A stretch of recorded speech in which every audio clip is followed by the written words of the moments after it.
Good day, ladies and gentlemen, and thank you for taking the time to join me for this edition, Logging and Learn, based on our Care in Action program.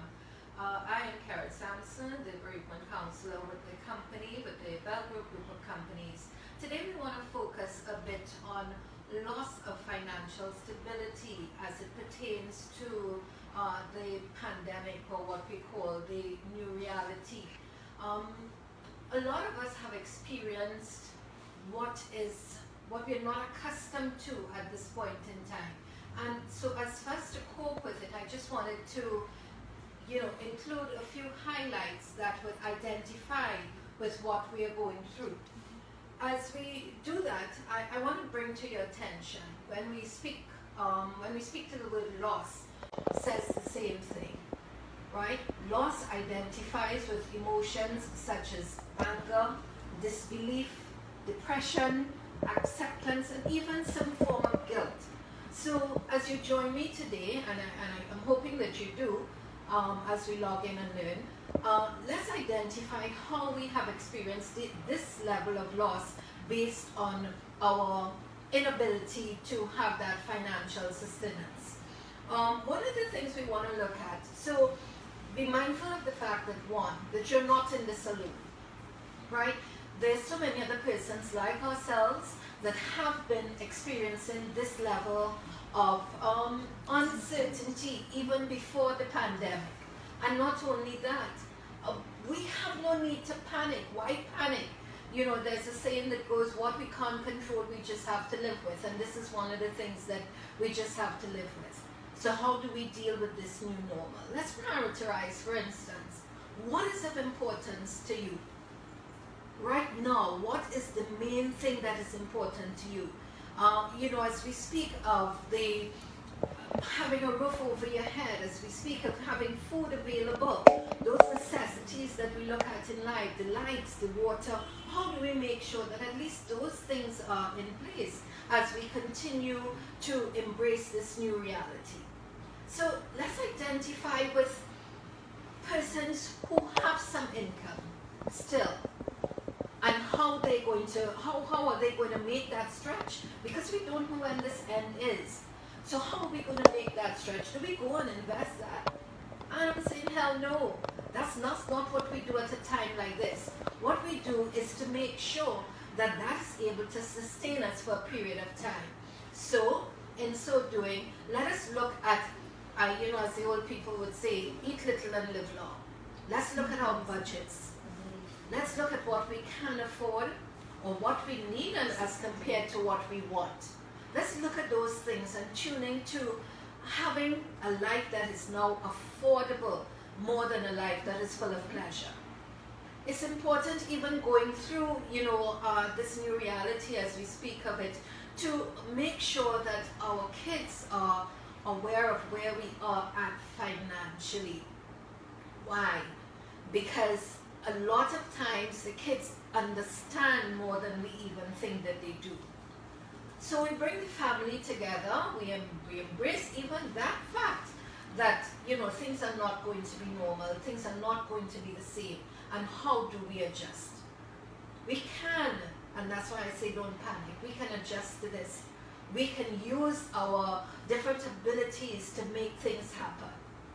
So if we go back to the involvement of the kids, and we go back to the meals and making sure that we eat little and live long, we can identify with the fact that certain things that we eat and drink become no longer important. It's not necessary to have the Häagen-Dazs. I'm not selling Häagen-Dazs, but at this point in time, we have to improvise.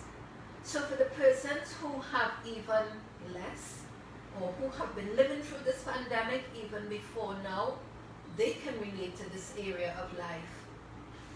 They can more than understand that, the necessities of life become even different.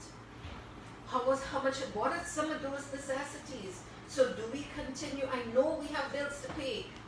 I know the creditors are going to be knocking at our door, but hear what? It's not your loan. The creditors are knocking on everybody's door. But do you then go and take additional credit to be able to smooth you over this period? And I say no, because it's something that you can't afford. So let's try and focus on what is important. Let's try and focus on what is important to our family. We need to become innovative in terms of what we do. So for the persons who worked, jobs in which they perform as supervisors or as managers, and they have to, embrace a life that is not what they're accustomed to. Are we willing to do that? Are we willing to be uncomfortable, to be comfortable during this period? And mind you, we don't know how long this period will be. We have no clue. But it's a new reality, and we have to embrace it. So let's look at how we can be innovative. And I've seen so many people become innovative within the last few months. I think the Naprima cookbook and those other forms of menus have become so awesome. People have learned to cook, and people have learned to be innovative in terms of meals. So that is a new reality, something that you didn't know that you could have done. People have become more familiar with their surroundings. The families have become more important to them because we can't do this alone. So as we embrace this new reality, as we embrace this new normal, as they call it, the most important thing is not to do it alone. Get the family involved. Let the kids know where we're at, what we can afford, what we can't afford, what we can do this morning. Instead of filling the car with a tank of gas, put $20. Let's see how far we can stretch a $100 bill. And before now, that may have been a bucket of Kentucky Fried Chicken, right? But we can't do that anymore. But if we stretch that and we put things in place so that we can have not one meal from that, but several meals from that. And it don't have to be exorbitant, right? We know what that budget could afford. And I'm not going to tell you what to purchase with $100. You must know what you can get with that. But I can promise you that that is going to feed you for more than one day. And let me ask you what you're willing to give up to be able to ask someone or to work for less. What are you willing to give up? A lot of us stay home and say, but I can't do that, and I can't do this. And what am I to do to make money? You're talking about people who probably have some money. I have none. I don't even know where to start. So what can we do? Once you have breath in your life, you're able to do so much. But we become comfortable with, persons giving to us and going to a workplace and earning an income. For those of us who don't have, and those of us who are not able to get from a family member, can't we not see a way of income as even maybe doing maintenance on a property? Your neighbor's property, your neighbor, things are rough. We know what we're going through. You need some painting done. Can I cut your grass for you? How many of us are willing to accept less than the minimum wage? Because what is important to us now is not how much we get, but how much we can do with it. And I think that's what we need to focus on and come out of our comfort zone so that we make ourselves a little bit more marketable. We're going to sit down at home and say, okay, so I've lost my job. You're not alone. I've lost my income. You're not alone. I'm no longer a supervisor, but you're not alone. So how do we relate to that? Do we sit down at home and say, well, okay, Google says we can send out resumes to Tom, Dick, and Harry. And we send it out and there's no response. Remember, we started this by saying it's a new reality. So you take up those resumes and you drop them in. You drop them in, you make yourself visible because, hey, I need you now no more than you need me. So you make yourself visible. You must make yourself, you are the one who wants the income. You are the one who needs that money to sustain you now. So you got to do what you didn't do before.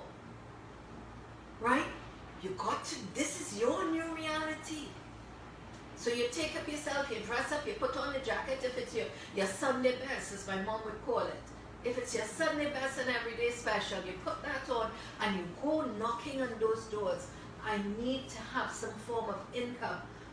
Make sure it must be something that you are doing that's worthy, right? I need to have an income. I have family to feed. I have children to take care of. The same family that you would probably tell me to go to for help are the same ones who also need help, right? So we got to be careful how we adjust to this new reality and what the things that we put in place that would make us feel not as comfortable as before, but we're going to get back there. Just give it time. So we embrace it and we do what is necessary to survive. You know, a lot of the kids are home now, and you know, you may be a parent who has a child out in another country studying, and that has been taken away from you as well. Do we sit down and have them idle at home? That in itself is a cost. There's so many innovative ways. The internet has it that you can, you know, you can Google different educational aspects and improve your education based on that.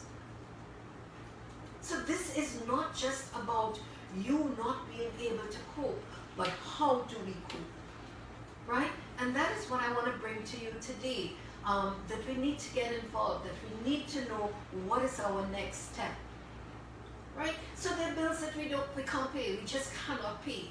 We just cannot pay. The food is more important. And I'm not going to call any organization names, but they got to wait because I don't have that money. Right? And what are they going to do? Are they going to take back everything from 100,000 people? Because it's everybody that's affected. Right? So they too have to understand. You know, I applaud the landlords who have accommodated their tenants in terms of holding on until things get better. People understand now is not the time to get into additional debt. And I say debt, right? Now is not the time to go that way, because payback is going to be a difficult thing to embrace, right? The interest rates are going to skyrocket. Those who are telling you, you know, to hold on, that we're going to give you a blind, for want of another word, until this is over, know that it's going to impact you in the end. Your credit ability is going to be hampered. So, you know, even though everybody know it was 3 months and we didn't get paid, you know, and they're saying, oh, come on, let's talk. They're not going to remember. This was the time of the pandemic. They're not going to remember that. So try as much as possible in terms of, you know, even trying to, if not make a full payment, make some payment. At least show that you are willing. What is happening is not your fault. Show that you're willing and make some sort of contribution towards that debt so that it becomes less when things come back to normal. Right? As we continue to focus, you know, we spoke of the fact that these basic necessities are so important, and we talk about the food and we talk about the lights and the water. Those are the things that we need to keep going. But your mental health is important too. And that's why I say involve the kids. Involve the kids. And you would be surprised the things that they would come up with in terms of, you know, how we could make this better. Daddy, you know, let's not do this, but let's do this. I don't need this today, you know, so that it's okay. And Daddy, I understand. So those are some of the things that you can embrace as you go forward, right? I am sitting here and I'm chatting with you and know that the situation is no different. There are a lot of things that I would have done before that I can no longer do. But emotions are important. And as we get into the anger, we've already been there. We're already vexed that this COVID-19 has hit us. And yes, the disbelief. Yeah, I could not believe that this could ever happen. You know, everybody he talks about the world coming to an end, and that's a new reality. Even that is a new reality. But what I don't want us to get to is the point where we just throw caution to the wind and say, what the hell? You're in control of you. You're in control of your thoughts. You're in control of what you do. You're in control of what you don't do. And that's the message that we want to send. There's a light at the end of the tunnel. And we're seeing it. So I want you to hold on. I want you to continue to do good with what you have.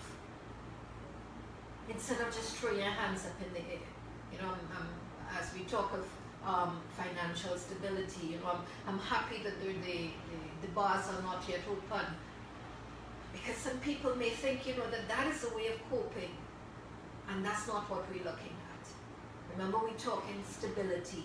That is a way of spending money unnecessarily. So I'm saying, use this opportunity to get to know your family. Spend money behind them. It's the little things, popcorn on a Friday evening, watching a movie. I bet you didn't know what the kids liked. Keep the family together and they will keep you together. So we've spoken on the food, and we've spoken on the shelter and the lights and the water, and those are the basic necessities, right? But your health is important. I remember a young man passing by over the weekend and asking for a handout, and my neighbor said, I really don't have anything to give, but can I offer you some mangoes? We are fruitful in this country. We have plenty. There's so much. There's so many fruits that we can rely on for sustenance. Why it have to be the chicken and the rice and the roti and the no? Change your diet so that it will incorporate what, that income that you have. It's only for a short while. And I'm certain that after now, you would think of life even differently. Right? Because the things that you thought that you needed all the time, you would realize they're not that important. The people that you have in your life would always be important. They would always be the ones to support you.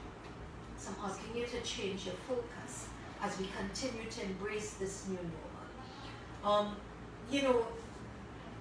Let's look at, for want of a better word, what bills are important to pay. Do we still need a cable? Really? Netflix? Really? Is that important? So as we prioritize, let's take away some of the things that are not that important. That is not a necessity. I think this new reality, if anything else, has caused us to be more aware of the presence of the persons within our family. Let's talk to the children. We look at the internet, and we look at WhatsApp, and so many times I sit down and everybody's having a conversation on WhatsApp and not having a conversation with ourselves. So mommy and daddy, what happened? What happened today? So what can we do to help? And let's make that our new reality. The fact that we now have conversations, isn't that what life was about previously? But no, we are so tuned into this electronic part of the world, right? We have gotten an opportunity to find out who we really are. Because that's how it was in my parents' days, that's how it was, and they got along. And now everything has become electronic, and we don't even know who our kids are. Because when we leave them alone, they are messaging someone else, and they might be messaging about you, mind you. So let's take this opportunity to know who they are, right? Let's take this opportunity to use the information that is around us to build who we are to become now. This is a new reality. Look, I didn't even understand that I could do this. I didn't even know that I had that talent. How many people making masks to make money? Huh? Who would have even thought it? I don't want to compare us to the States, but you have big companies that the employers are no longer have an income, and they're coming in and they're giving to themselves. We are making masks. The army making masks. You know, I can't wait to see what the carnival costumes would look like if we do experience a carnival that is different. But I can bet you bottom dollar, they too will have masks. Right? So, you know, I say this to let you know that, we can get through this. We can handle what is happening. We can focus differently on what is happening. And we can make this reality until it turns to be something different, our new normal. Right? As we continue to focus on the importance of financial or loss of your financial stability, you know, my mother had a saying. She would say, eat little and live long. Blessed is the child who has his own. You know all those things if you are as young as I am. You know, and it comes true to form now. The fact that we got to live with what we have. We got to live within our means. We got to do things that would encourage us to be a better person, in spite of the loss, in spite of what we don't have now. That's what we have to focus on. You know, so train yourself to embrace this new normal. I would love persons to share with me, you know, what are some of the menus that you would probably be putting together now as we embrace this new normal. And bear in mind that it's not everybody that's going through this. The incomes may be less. But in spite of that, everyone has to face this reality. How are you facing it? How are you facing it? Are you pulling out your hair? Are you becoming abusive? How are you facing it? So as you sit down during the course of today, ask yourself, what can I do to make this new reality work for me? Instead of letting what is happening now, you know, change us into someone who is negatively affected, how can we embrace this? How can we show others that this is a new way? This is a new reality that we have to embrace. How can we show others? You know, I always say we lead by example. The children are looking at us, and I focus on the children, you know, for obvious reasons. So how do we show them to cope? As parents, what do we do to encourage our kids to know that this is okay and that we will survive this? At the end of the day, we are setting the examples for them. And they would sit back and they would say at some point in time, you know, Mommy, I remember when we went through this pandemic, and how the world was turned upside down. But we managed. Look at how we managed.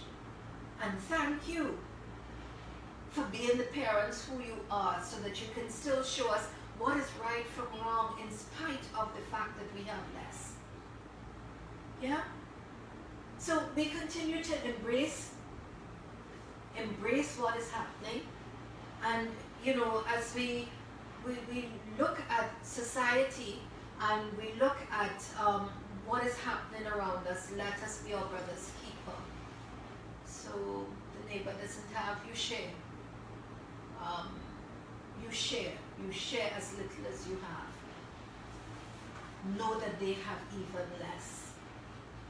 Right? It's important that we give, and if I go there, you know, I can speak on a totally different topic. But it's important that we give to the persons who have less than we have. Gone are the days of throwing out the bread ends, yeah, because even that could make Even that could make a sandwich. And you know, the chicken parts that you thought that were important are no longer important. You know, you only eat the breast, yeah? Because this is a new reality. So whatever other part of the chicken that you would remember, right? I'm not saying it to make fun of what we're going through, but I'm saying if we continue to focus so much on what is happening, we could be a hell of a wreck.